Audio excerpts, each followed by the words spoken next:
kadang-kadang kita itu cuma ngelihat hidup kita sepotong-sepotong sesaat dan kita kecewa, kadang kita dirugikan orang, kadang kita disakitin, difitnah atau ngalamin hal yang nggak enak dan kita komplain sama Tuhan. Kenapa? Karena kita hanya ngelihat satu potong puzzle dalam hidup kita. Bayangkan ada ribuan atau ratusan potongan puzzle di depan kita.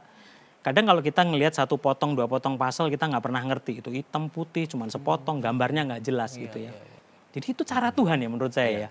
Kayaknya semuanya waktu kita balik lagi tadi kumpulin puzzle demi puzzle, sambungin puzzle demi puzzle. Nyambung. Ternyata ya puzzle saya belum selesai. Bapak Ibu Saudara juga mungkin puzzle-nya juga belum selesai. Sampai kita nanti dipanggil Tuhan gitu ya. Tapi at least saya mulai melihat ada bigger picture yang oh ternyata dulu maksud Tuhan itu seperti ini.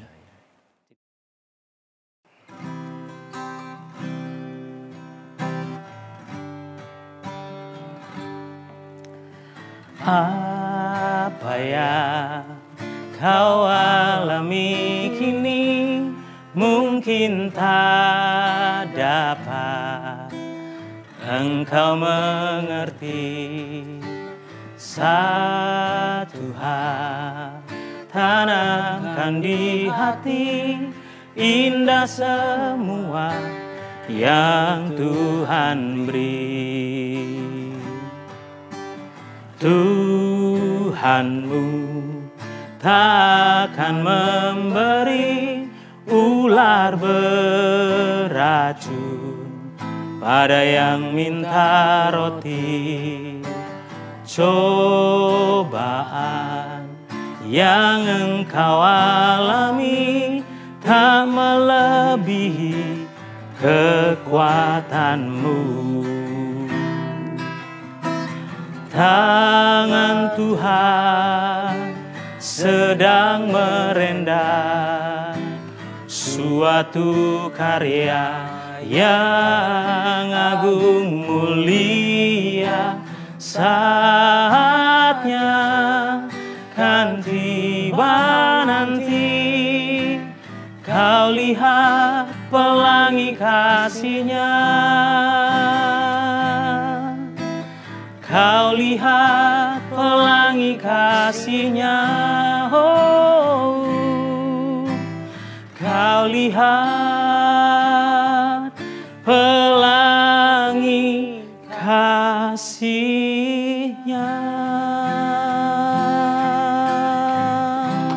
Pastor Yosua Yan Herianto. Jovi Jembatan Langit.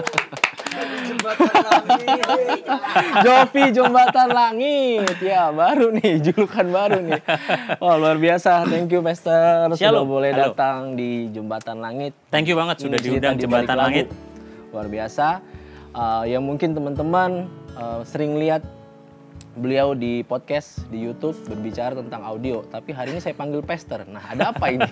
Ada apa hubungan pastor dengan audio? Nah, kita akan berbicara lebih lagi bagaimana cerita kehidupan dari Pastor Yosua, atau saya panggil Pak Yosua. Siap. Mungkin bisa perkenalkan diri. Halo, Shalom Jembatan Langit Mania. Perkenalkan, nama saya Yosua, nama panjangnya Yosua Uwa gitu. Enggak ya. Jadi saya Yosua Yan Herianto, jadi panggilannya Yosua gitu ya. Jadi mungkin saya di Jakarta aja orang panggil Yosua, karena dulu saya asli Solo, kemudian kuliah di Salatiga, dan orang taunya namanya Yan gitu ya. Tapi begitu di Jakarta, bukan karena nama beken, tapi karena waktu itu ada nama baptis, jadi orang panggilnya nama depannya gitu ya. Jadi padahal Yosua nggak ada di paspor gitu. Jadi paspor Yan. Yan Herianto Yan gitu. Herianto, Ya. luar biasa. Jadi sekarang kesibukannya Pak Yosua apa? Ya sibuk jaga toko, jaga lapak, jaga.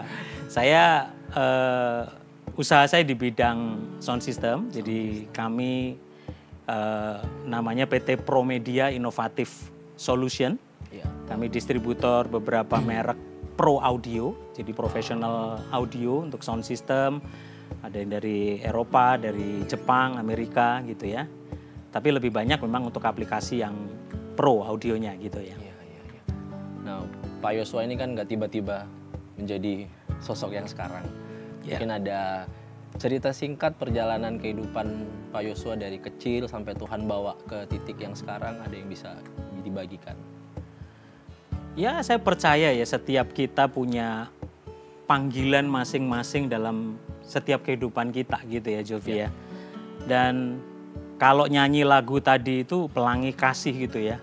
Apa yang kau alami kini mungkin tak dapat engkau mengerti. Seringkali kita nggak ngerti ya waktu sesuatu yang Tuhan izinkan terjadi gitu ya. Saya ingat betul lagu itu begitu jadi rema, terngiang di alam bawah sadar saya tiap kali. Bahkan ketika saya memulai pelayanan di Jakarta gitu ya. Karena itu nempel banget gitu loh. Kena banget buat saya. Ya awal cerita mungkin saya lahir dari keluarga yang kurang mampu terus terang, dan kami bahkan kekurangan bahkan gitu ya. Saya lahir papi saya itu apa saja dikerjakan, dari tukang, dari pedagang kaki lima. Saya anak seorang, ibu saya cuma bantu di tetangga, saya anak pembantu rumah tangga. Saya untuk makan kami harus nunggu waktu itu. Saya ingat ketika kalau masakannya udah selesai dan ibu saya itu membantu di, ya sebenarnya kayak catering juga enggak gitu ya. Tapi kalau kalian tahu di Solo itu tuh rumah juga namanya Magersari gitu. Magersari itu bangun sendiri, cuman tanahnya itu punya Ndoro Keraton gitu. Saya lahir di area di mana saya masih biasa manggil Doro, manggil, dan kayaknya jadul banget masih gitu ya. Tapi gitu. Ya, tapi masih, dan itu saya ngalamin sekali gitu ya. Di tengah kekurangan itu sempat ya saya mikir ya. Tapi anehnya gini ya, saya enjoy sekali dan saya nggak pernah merasa menderita dengan keadaan saya pada waktu itu, karena mungkin memang nggak punya teman-teman yang buat membandingkan, punya teman kaya atau apa bikin ngiler kehidupan, karena memang nggak pernah lihat itu. Jadi ya bersyukur aja, jalanin aja gitu ya. Tapi long story short, ketika saya satu-satunya yang kenal Tuhan pertama kali, dengan meskipun saya lahir dengan penuh kebingungan. Mami saya Kristen, bawa saya ke gereja, papi saya masih Muslim bahkan waktu itu. Kemudian saya pernah mencoba semuanya dan belajar semuanya. Rumah juga di dekat masjid gitu bahkan gitu ya.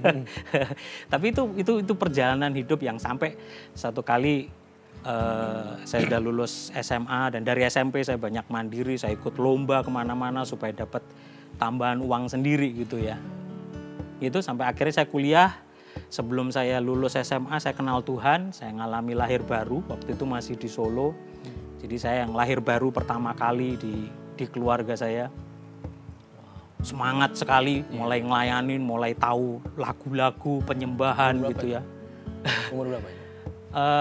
Lulus SMA ya, mungkin berarti 18 tahunan gitu ya. Lalu saya kuliah di satu kota, di Salatiga persisnya gitu. Dan saya kos cuman sebentar, cuman beberapa bulan, 1 tahun lah kira-kira gitu ya. Dan untuk meringankan, sebetulnya awalnya untuk meringankan beban orang tua supaya nggak usah ngirimin, nggak usah saya perlu keluar duit untuk bayar kos gitu ya. Jadi saya tuh tinggal di pastori gereja. Jadi bukan karena rohani sebetulnya, tapi karena supaya ngirit gitu ya. Makan bisa dikasih, bahkan pengerja, diaken gitu yang kadang-kadang nggak tahu, mungkin muka saya melas kali ya. Jadi kalau orang lihat saya bawain makanan aja mau mulai gitu. Sampai saya selesai kuliah dan saya tinggal di pastori gereja. Saya tiap pagi saya biasa bangun pagi, harus vakum karpet buat doa pagi, ngosek toilet gereja. Tapi satu hal yang saya ingat betul, karena waktu itu gereja belum punya tempat sendiri. Kita masih sewa di hotel gitu, jadi bongkar pasang gitu kan, sound system bongkar pasang, alat musik juga bongkar pasang gitu ya. Saya yang udah kecil, hitam, hidup lagi kayak begini gitu, bawanya kick drum segede lemari gitu ya, naik turun dan belum ada lift, itu hotel itu nggak ada. Jadi itu bawa bawa bongkar pasang sendiri, dan kadang sendirian cuman sama sopir hotel gitu. Kadang-kadang mulai ada beberapa volunteer yang bantu gitu ya, yang mulai pasangin. Tapi seringnya dulu cuman berdua lah gitu ya. Speaker juga custom tuh, bikinan sendiri gitu, lokal dulu. Semarang gitu. Agak pokoknya. berat dong. Gede. Subwoofer juga bawa sendiri gitu, kita pasang. Belum ada tuh model stand speaker yang bisa dilempit gitu, tripod gitu, enggak, kayu gitu. Ya, dan pada masa itu saya nggak ngalami, saya baru tahu PK istilahnya gitu ya, persembahan kasih gitu, itu di Jakarta gitu. Lu nggak pernah ada PK atau apa, jalanin aja gitu, Jovi. Ya, but I'm happy, I was happy, so happy gitu. Meskipun kadang-kadang begitu sempat pas beberapa tahun kemudian itu ya ada persembahan kasih yang saya ingat betul ya, boleh di-spill ya mungkin ya. Tahun segitu tuh saya ingat banget, sebulan tuh 30.000, jadi bukan satu kali pelayanan itu. Tapi saya bisa bersyukur banget tuh buat beli CD, buat beli kaset waktu itu ya, gitu, buat ngenal lagu. Ya itu awal dimana saya mulai jadi mengenal, mencintai dunia sound system gitu akhirnya gitu. Dan itu langsung belajar di gereja Om ya. Setuju. Itu yang saya ngalamin ya Jovi ya. Maksudnya ternyata sekecil apapun yang kita kerjakan untuk melayani Tuhan, itu nggak akan pernah kembali dengan sia-sia. Yes, amin. Saya dulu sempet ya ada masanya gitu ya, ngeluh gitu, aduh gini amat ya, supaya tinggal gratis gitu, bongkar pasang kayak begini, pelatihan berkali-kali, Rebo masang, Minggu mesti masang, bongkar lagi. Saya jemput jemaat, nganter jemaat, WL juga, kadang khotbah masih masang sound system gitu ya. Pokoknya semuanya gitu. Jadi kayak pengerja Om gitu. Pokoknya udah melebihin full timer lah gitu. Dan memang nggak ada full timernya pada waktu itu gitu ya. Belum ada gitu ya. Tapi saya jadi inget ya ketika akhirnya di Jakarta sempat saya bekerja nggak langsung di dunia sound system waktu itu Yofi. Saya kuliah elektro, jadi latar belakang saya engineering. Akhirnya bisa ketemu semua gitu. Lalu seorang hamba Tuhan, saya pelayanan, waktu itu saya kenal baik dan memberikan kesempatan buat saya untuk bekerja di perusahaannya. Sampai singkat cerita dari bos menjadi saya keluar, resign juga nggak boleh. Sampai akhirnya jadi kita partner bisnis, kita bikin perusahaan bersama. 15 tahun kami kongsian dan beliau meninggal 2 tahun yang lalu. Sampai meninggalnya saya masih bermitra dengan dia, memberi kesempatan saya untuk masuk di industri ini. Nah menarik, tadi di awal kan saya panggil pastor. Artinya ada sisi lain sebelum kita bahas ke audio ataupun saya tertarik kenapa sampai ada istilah itu, Pak Yosua mengambil satu pelajaran khusus kah di sekolah Alkitab atau seperti apa? Saya S2 MA waktu itu, memang teologi, Master of Art 2005, dan kepingin banget waktu itu. Dan banyak yang menyarankan gitu ya, supaya sekolah lagi, supaya bisa ngajar, bisa ini. Tapi ya karena kesibukan pekerjaan, akhirnya kan nggak sempet ngejar lagi gitu ya. Tapi puji Tuhan loh, Jovi. Jadi gara-gara pandemi, kita proyek juga jarang, nggak bisa kerja, nggak bisa ngapa-ngapain, semuanya jadi online gitu. Tahun lalu saya akhirnya 2 tahun yang lalu mulai start untuk ngelanjutin lagi. Dan puji Tuhan 2022 saya selesaikan MTH saya udah lulus. Kemudian sekarang juga masih jalan terus untuk saya menyelesaikan doktoral saya. Tahun depan doakan supaya bisa menyelesaikan disertasi untuk doktoral di teologi ya. Wow, keren Om. Ya, terus lagu yang dipilih tadi adalah Pelangi Kasihnya. Yang pasti ada cerita di balik lagu itu. Untuk detailnya selama ada di fase mana? Dari Om masih perjalanan dari kecil sampai akhirnya ada di titik ini, lagu ini tuh berada di fase mana dalam kehidupan Pak Yosua sendiri? Ya, kadang-kadang kita itu cuma ngelihat hidup kita sepotong-sepotong sesaat dan kita kecewa, kadang kita dirugikan orang, kadang kita disakitin, difitnah atau ngalamin hal yang nggak enak dan kita komplain sama Tuhan. Kenapa? Karena kita hanya ngelihat satu potong puzzle dalam hidup kita. Bayangkan ada ribuan atau ratusan potongan puzzle di depan kita. Kadang kalau kita ngelihat satu potong, dua potong puzzle kita nggak pernah ngerti. Itu hitam putih, cuman sepotong, gambarnya nggak jelas gitu ya. Dulu sempet ya misalnya komplain sama Tuhan, Tuhan apa susahnya sih ya Tuhan bikin saya lahir dari anaknya Om Lim Sio Leong gitu ya. Kan langsung enak gitu ya. Lahir langsung di Mercedes Benz gitu ya. Ini saya lahir di WC umum gitu ya. Jadi kenapa ya Tuhan ya? Kan nggak susah buat Tuhan gitu ya. Atau Tuhan apa susahnya sih Tuhan saya langsung dapat kemudahan gitu untuk saya bisa menjalani hidup seperti orang-orang di luar sana. Tapi lagu ini mengingatkan saya ya, dan juga mungkin saya mengencourage teman-teman yang mendengar cerita ini gitu ya. Mungkin hari ini kita sedang berada di titik paling rendah dalam hidup kita. Mungkin hari ini kita sedang ngadepin sesuatu yang berat, tekanan, mungkin kita ngalamin masalah yang kita nggak bisa selesaiin. Itu cuma satu potong puzzle dalam hidup kita. Sama ketika dulu saya sempat kecewa, sempat kenapa ya Tuhan izinkan ini terjadi ya gitu ya.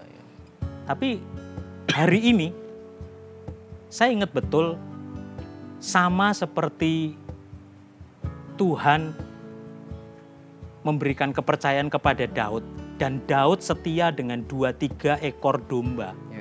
Tapi hanya karena dia menggembalakan 2-3 ekor domba itu, dia bisa mengalahkan serigala, dia bisa jago, dia ngerti arah mata angin, dia tahu air di mana, dia tahu cuaca yang baik, dia tahu tempat berlindung, dia tahu bagaimana mengalahkan melawan binatang yang mengganggu serigalanya. Dari situ dia bisa mengalahkan Goliat. Saya pelajarin ya, waktu dia mengalahkan Goliat, ternyata itu nggak kaleng-kaleng. Istilahnya dia nggak asal-asalan ngambil batu tembak ke Goliat gitu. Bahkan dia tahu betul batu yang punya kepadatan massa yang paling tinggi dan ternyata para teolog, para peneliti meneliti itu batu yang digunakan Daud itu mengandung barium sulfat yang punya kepadatan massa tinggi sehingga ketika dia umban ke Goliat itu sekali tembak dan dia langsung tumbang, dia pancung kepalanya dan dia menang. Bukan hanya Daud menang terhadap Goliat, tapi Israel menang. Dan dia menjadi pahlawan, dia menjadi raja, di mana bangsa Israel memiliki luasan yang terbaik, terluas pada masa Daud gitu. Sama seperti Daud setia dengan 2-3 ekor domba. Tuhan ingetin, ketika saya setia dengan 2-3 ekor speaker yang waktu itu saya bongkar pasang, saya mungkin pakai keluh kesah waktu itu gitu ya. Tapi saya bersyukur loh Tuhan izinkan melewati fase itu, ternyata waktu kita setia dengan 2-3 ekor speaker itu, hari ini Tuhan percayakan brand speaker yang ternama, Tuhan percayakan konser-konser besar, Tuhan percayakan merek yang premium, yang terbaik di industri ini. Kalau saya nginget pada waktu itu ternyata cara Tuhan untuk membawa saya ke industri sound system ini itu melalui pelayanan saya sekian belas tahun yang lalu. Jadi percayalah Bapak Ibu Saudara, apapun, sekecil apapun yang kita kerjakan untuk Tuhan tidak pernah kembali dengan sia-sia.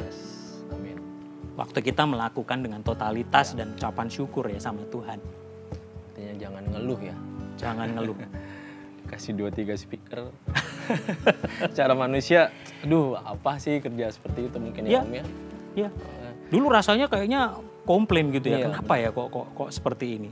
Ternyata itu cara Tuhan untuk menguatkan otot-otot iman kita. Iya. Cara Tuhan untuk menguatkan feeling kita, telinga kita untuk ya di dunia sound system kan kita juga butuh pendengaran yang baik. Lalu salah satunya adalah passion ya.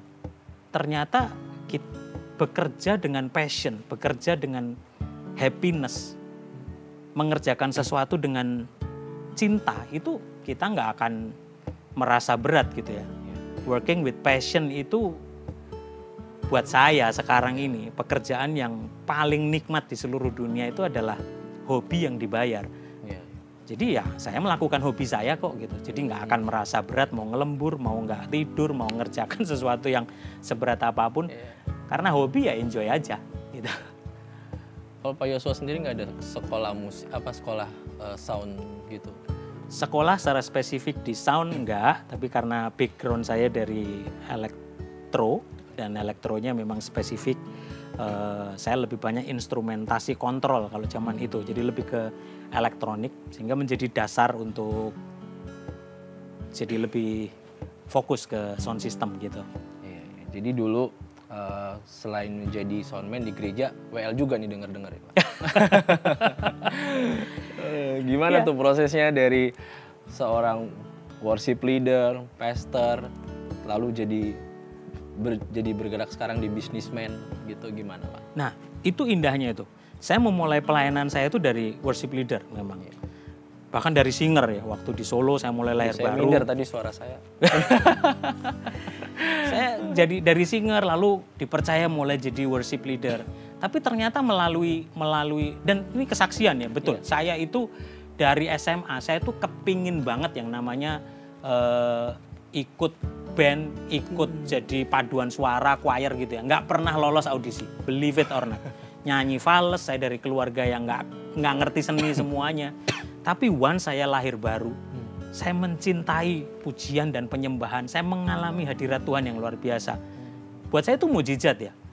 Saya nyanyi nggak fales, saya kayak disembuhkan secara supranatural aja. Waktu itu ya, saya ingat ya, saya SMA. Dan sehingga saya, kok bisa ya, saya tiba-tiba bisa nyanyi ya, menurut saya gitu waktu itu. Sehingga saya jadi WL. Melalui jadi WL, saya jadi ngerti kebutuhan suara seorang performer yang ada di panggung itu seperti apa sih di monitor. Saya jadi tahu, oh komposisi saya yang perlu denger keyboard, saya perlu denger bass itu jatuhnya harus sama kick drumnya bareng. Fillernya harus seperti apa, lalu snare ketukannya seperti apa. Jadi ngerti gitu. Jadi ketika saya ada di industri di mana sound system berhubungan dengan musik itu, ya saya tahu apa yang dibutuhkan oleh seorang performer. Saya tahu karena saya juga melakukannya. Saya menempatkan ketika di engineering, saya menempatkan bagaimana supaya orang itu bisa perform dengan nyaman dan mendapatkan suara yang terbaik. Jadi itu cara Tuhan ya menurut saya ya. Kayaknya semuanya waktu kita balik lagi tadi kumpulin puzzle demi puzzle, sambungin puzzle demi puzzle. Nyambung. Ternyata ya puzzle saya belum selesai. Bapak Ibu Saudara juga mungkin puzzle-nya juga belum selesai. Sampai kita nanti dipanggil Tuhan gitu ya. Tapi at least saya mulai melihat ada bigger picture yang oh ternyata dulu maksud Tuhan itu seperti ini. Jadi buat sahabat-sahabat jembatan langit yang mungkin hari ini kok hidup saya seperti ini ya.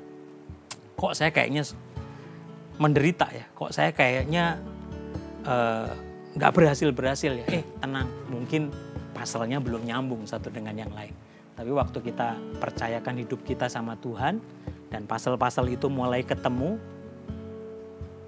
tangan Tuhan sedang merenda suatu karya yang agung mulia. Jadi semakin indah gitu loh, karya Tuhan gitu ya. Sama pemazmur bilang, Engkau yang membentuk buah pinggangku, menenun kita dari sejak kita di rahim kandungan ibu kita gitu. Cuman seringkali kita itu gampang bosen, kita gampang berontak di satu titik, padahal proses Tuhan belum selesai. Puzzle-nya belum lengkap. Puzzle-nya belum lengkap. Udah protes duluan. Udah protes dulu. Nikmati proses. Jangan banyak protes. Nah, itu dia. Itu quote saya juga. Amin.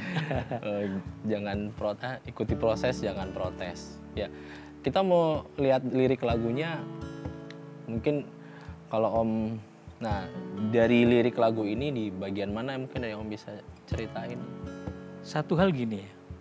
Tuhanku tak akan memberi ular beracun pada yang minta roti. Mungkin kita belum menerima seperti apa yang kita mau. Mungkin kita belum dapat seperti apa yang kita doakan. Tapi percayalah, rencana Tuhan itu pasti yang terbaik buat kita. Setuju ya gitu ya? Yes. Cuman kadang-kadang kita nggak sabar aja dengan cobaan yang engkau alami. Nggak akan melebihi kekuatan kita. Dulu seakan-akan mungkin hari ini ada banyak sahabat jembatan langit yang mungkin gua nggak kuat nih, gua nggak mampu nih, penderitaan ini terlalu berat nih. Tapi percayalah bahwa Tuhan nggak akan pernah mengizinkan sesuatu yang terjadi itu melebihi kekuatan kita. Artinya kalau kita masih mengalami hal itu, Tuhan tahu kita masih kuat. Yes, setuju. Karena ya itu memang bagian tangan Tuhan sedang merendah hidup kita gitu ya. Jadi satu karya yang lebih indah. Gitu. Kalau bicara proses emang bicara hati ya. Karena saya juga soundman nih. Ya. Itu hati kita tuh benar-benar diuji karena ada satu prinsip yang saya selalu bilang sama anak-anak soundman, kita itu bagus nggak pernah dipuji. Kalau suaranya jelek, kita yang kena. Gitu langsung orang ngelihatnya duluan ke soundman gitu. Orang langsung semua mata menuju sama soundman gitu. Dan langsung dihakimi, salibkan dia gitu ya. Ya, sebagai pengalaman Om kan pernah juga ada di soundman. Mungkin teman-teman soundman yang sedang melayani jadi soundman gimana nih, ada tips, ada mempersiapkan hati. Nah, itu good question itu. Jadi itu yang paling klise dan banyak terjadi gitu. Tapi bersyukur karena saya melewati semua fase itu dari sound engineering, tapi juga ada di bagian performer, di imam musik gitu ya. Karena kata kuncinya itu keywordnya cuma satu, komunikasi. Karena seringkali komunikasinya tidak terjalin dengan baik, apa yang dibutuhkan oleh para imam musik nggak terakomodir oleh engineer-nya. Engineer-nya merasa, aduh imam musik ini rewel banget sih, belagu banget sih, minta ini, minta itu gitu ya. Lu nggak ngerti, gue lagi bingung nih ngurusin channel yang lain gitu. Nah itulah perlunya komunikasi dan tentunya juga dasar-dasar basic audio yang harus dimengerti satu dengan yang lain. Karena bahasanya di audio engineering dan musik rada berbeda kebutuhannya. Nah itulah, ya saya bersyukur ya melalui perusahaan saya PT Promedia Innovative Solution berangkat dari keresahan dan hal-hal seperti itu. Di tengah pandemi kita proyek rada kurang, saya sampai ngebangun channel. Mungkin bisa ikuti saja channelnya dan jangan lupa di subscribe channel Promedia Innovative Solution Channel karena visinya untuk mengedukasi. Bukan hanya di gereja, di korporat, tapi juga di mungkin rental company, mungkin konsert-konsert yang besar gitu ya. Itu bagaimana sih men-set up, bagaimana sih mengkomunikasikan problem antara sound engineer dengan pemain musik, bagaimana men-set up satu sistem yang besar gitu ya. Sampai ya balik lagi tadi ya Jovi ya. Dari hal-hal yang kecil, 2-3 ekor speaker tadi itu ya. Satu kali saya pernah ya, waktu itu saya nggak tahu, lupa itu Bon Jovi itu konser tahun berapa gitu ya. Saya ingat betul di GBK waktu itu 80-90 ribu audiens di GBK. Sudah lama sekali. Dan konser itu menggunakan speaker yang kami pegang ke agenanya sehingga saya nemenin beberapa engineer dari Jerman dan juga engineer-nya Bon Jovi. John lagi cek sound gitu di depan, paling di depan karena itu waktu GR ya dan itu sangat steril.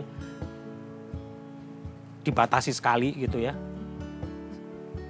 Sekali lagi untuk kemuliaan Tuhan, saya di tengah lapangan Gelora Bung Karno itu saya cuma ngelihat John Bon Jovi lagi cek sound. Dan saya bisa menitikkan air mata dan saya nangis di tengah stadion GBK itu.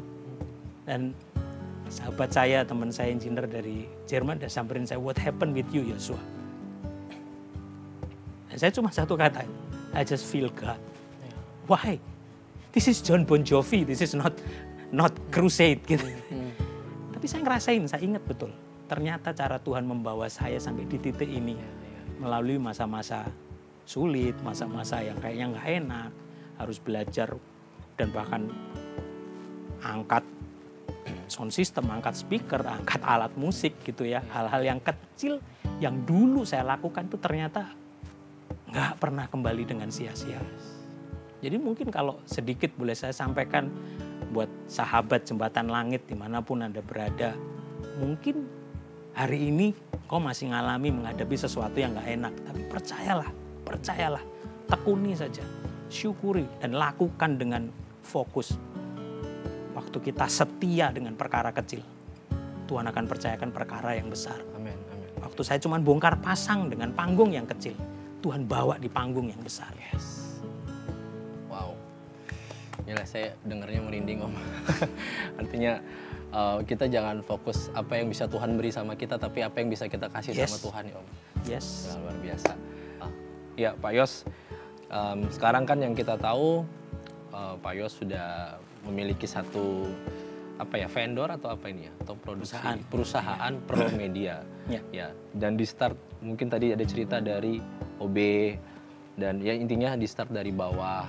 Tapi apa ada dalam perjalanan itu, selama dari perjalanan kehidupan Pak Yos, apakah Tuhan pernah bawa lagi ke titik yang memang benar-benar Pak Yos tuh udah angkat tangan, udah mau nyerah gitu sama Tuhan? Ada nggak titik itu? Ya kalau titik terendah mungkin justru ya memang dari kecil memang sudah rendah. Saya sudah bingung juga ya untuk nyari yang paling rendah gitu ya.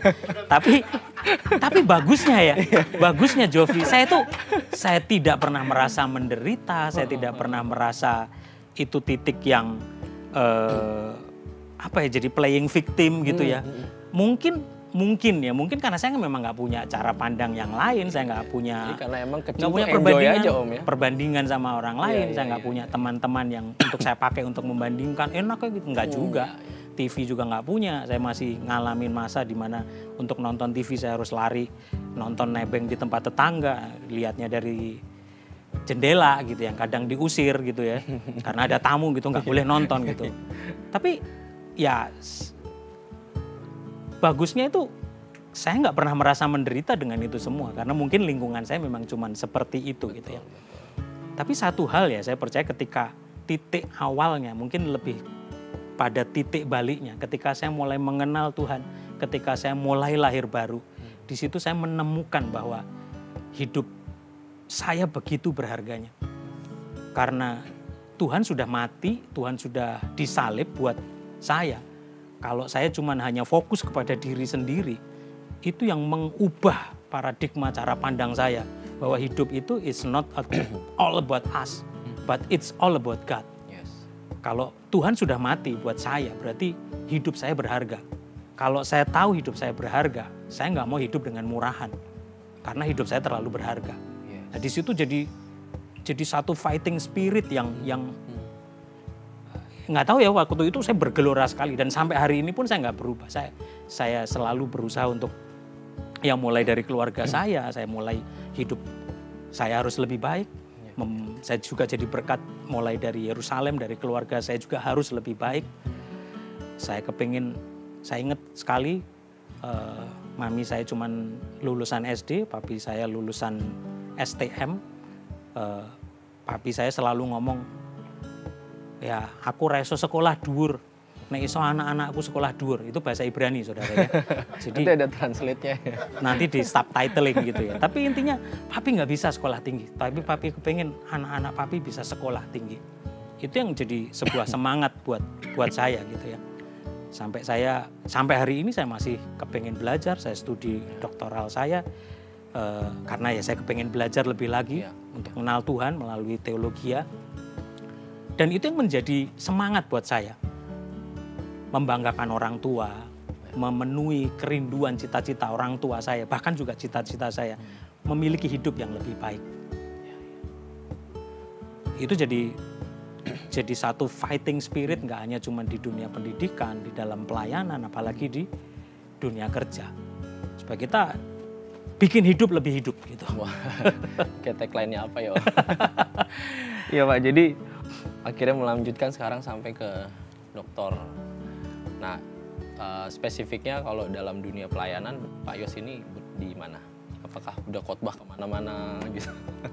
Ya, saya dari singer, worship leader, kemudian sekarang juga mungkin lebih banyak berkhotbah di beberapa gereja.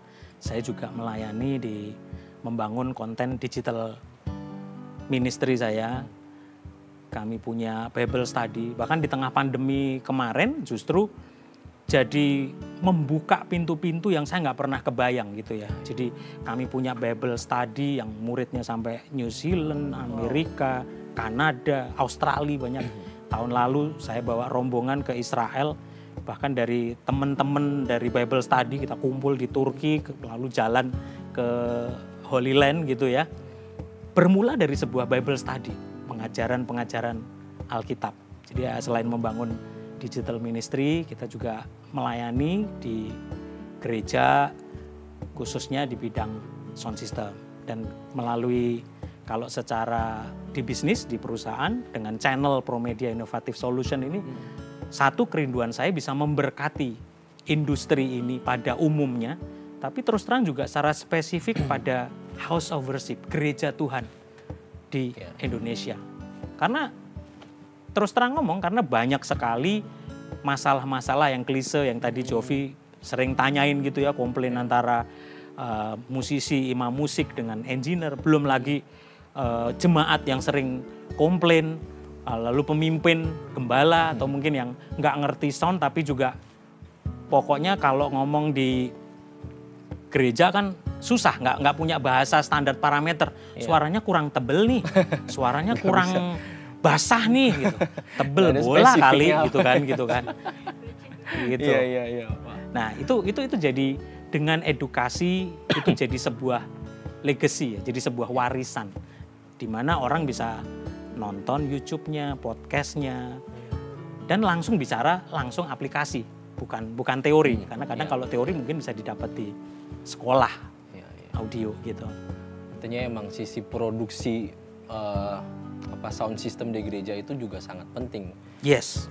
Kalau Pak Yosua sendiri melihat sebagai praktisi musik atau praktisi di bidang audio itu melihat sound system yang mungkin ada di gereja-gereja saat ini sepenting apa sih, seperlu apa sih kita benar-benar concern di situ?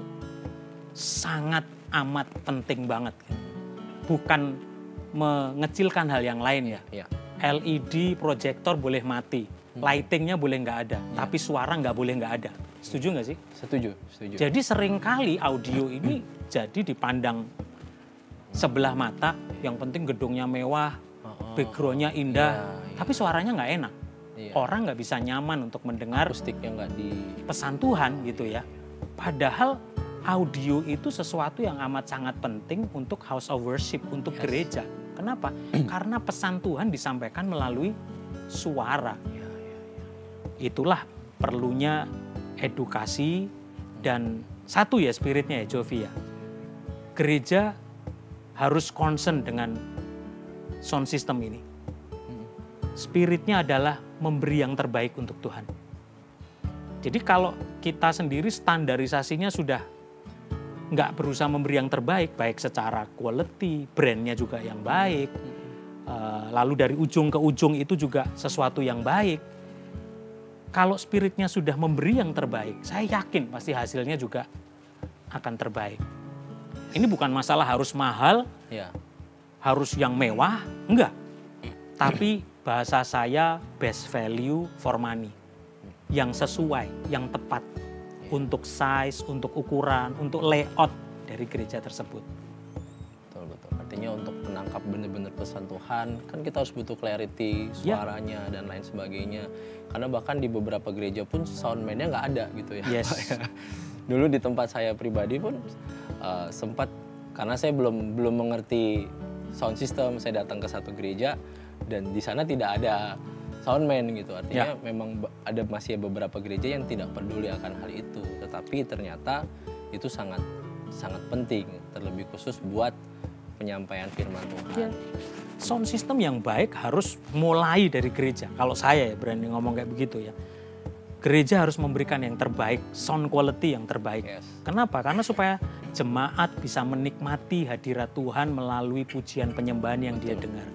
Jemaat bisa mendengar firman Tuhan, mencatat dengan baik, pesannya jelas, bukan mau dengar tadi ngomong apa ya? Kok nggak jelas ya tadi apa ya gitu ya. Bagaimana jemaat bisa menangkap firman Tuhan dengan baik kalau suara yang disampaikan saja tidak jelas dan tidak nyampe ke audiens.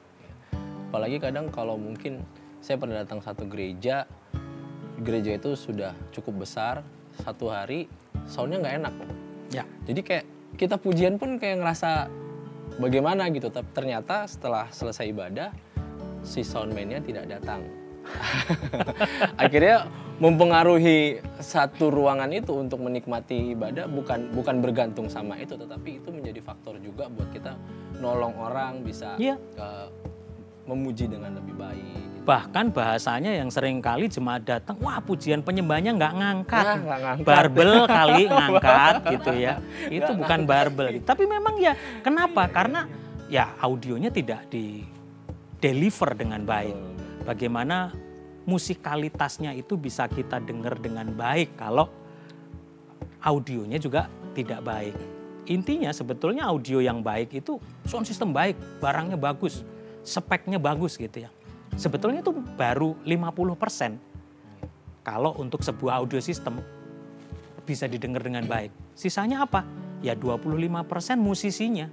Sound systemnya udah baik kayak apa tapi musisinya nggak groovy, mainnya fals, ya nggak enak.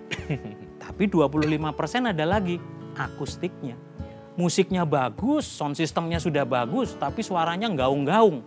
Akustiknya nggak pernah dipikirin, ya nggak akan didengar dengan jelas kualitasnya. Tapi by the way ini jadi podcast Jembatan Langit atau podcast audio ya? Kita mumpung ada praktisi audio di sini kan, kita udah cerita perjalanan kehidupannya, ya kita korek sedikit lah tentang audio. Gitu ya Pak. Pak, kalau saya juga selain di sound, saya basicnya itu sebenarnya itu multimedia gitu. Oke.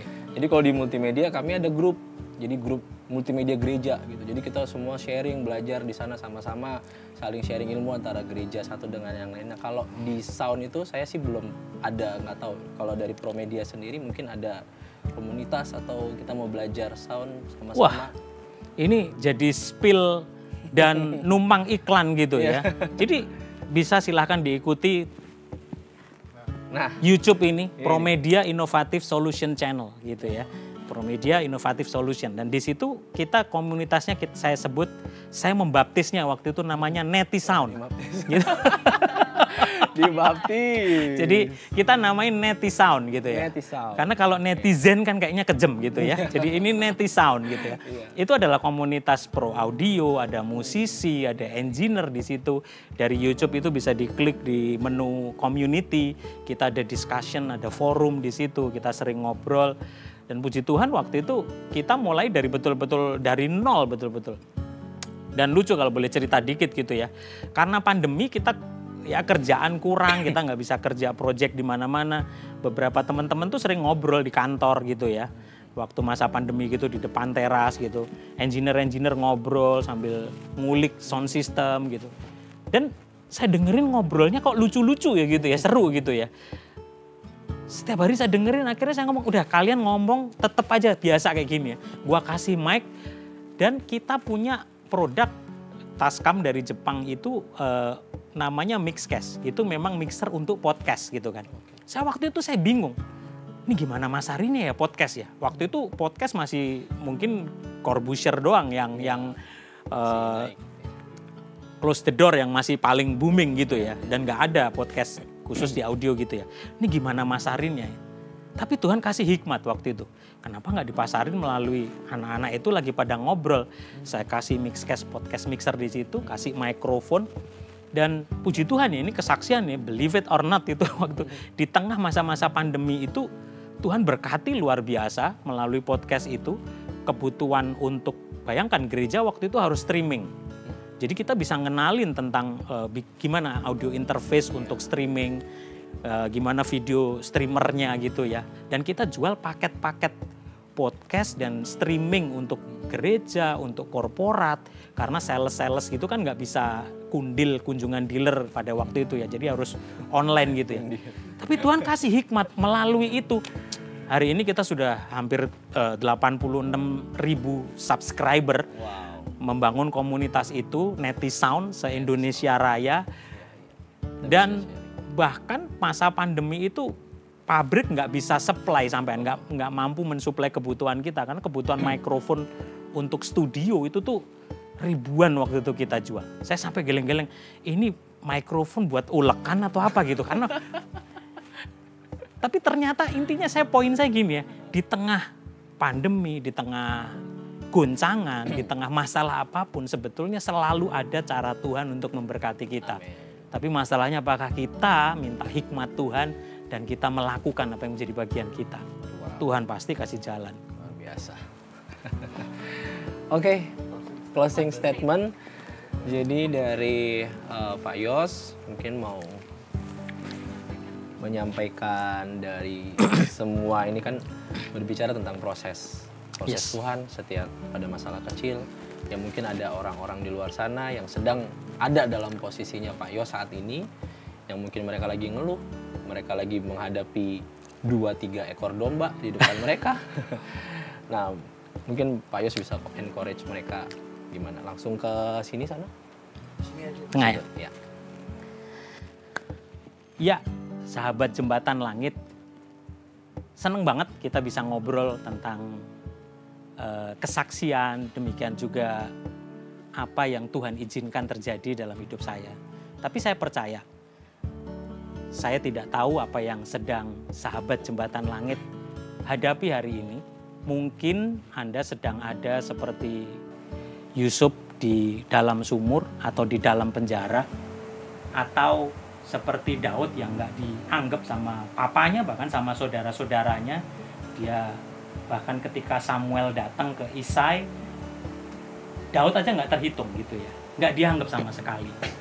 Tapi percayalah, segala sesuatu yang terjadi dan Tuhan izinkan itu terjadi di hidup kita, Tuhan pasti punya rencana. Mungkin itu bagian pasal-pasal kecil dalam hidup kita. Tetap sabar, tetap tekun dan setia untuk mengumpulkan, menyatukan pasal-pasal yang mungkin terdiri ada penderitaan, ada sukacita, ada sesuatu yang menggembirakan, sesuatu yang nggak enak, mungkin difitnah, mungkin ditipu orang. Tetap mengucap syukur. Bersyukur kita direndahkan orang, bersyukur kita mungkin ditipu oleh orang lain, karena melalui hal-hal seperti itu Tuhan sedang menguatkan otot-otot iman kita. Kita jadi belajar lebih bijak, kita jadi lebih berhikmat untuk segala sesuatu. Itu sebabnya closing statement saya sama seperti Daud dipercaya 2-3 ekor domba. Dulu Tuhan percayakan saya juga 2-3 ekor speaker. Tapi waktu kita setia melakukannya dan untuk kemuliaan Tuhan, percayalah Tuhan bisa bawa kita naik dan bukan turun. Tuhan bisa jadikan kita kepala dan bukan ekor. Ketika kita setia, tekun melakukannya satu persatu, kumpulin setiap pasal demi pasal dalam hidup kita, tangan Tuhan sedang merendah hidup kita. Pemazmur berkata, Tuhan yang membentuk buah pinggangku, menenun sejak dari rahim kandungan ibu. Yang sedang sahabat Jembatan Langit hadapi hari ini, percayalah, Tuhan ada. Tuhan bersama kita. Kalau kita serahkan hidup kita kepada Tuhan dan kita menggenapi setiap kehendak Tuhan dalam hidup kita, Tuhan akan permuliakan. Kalau Tuhan bisa bawa sampai di titik ini, saya tidak pernah membayangkan. Waktu saya menoleh ke belakang di masa lalu saya, ya mungkin saya melihat penderitaan, saya melihat kekurangan.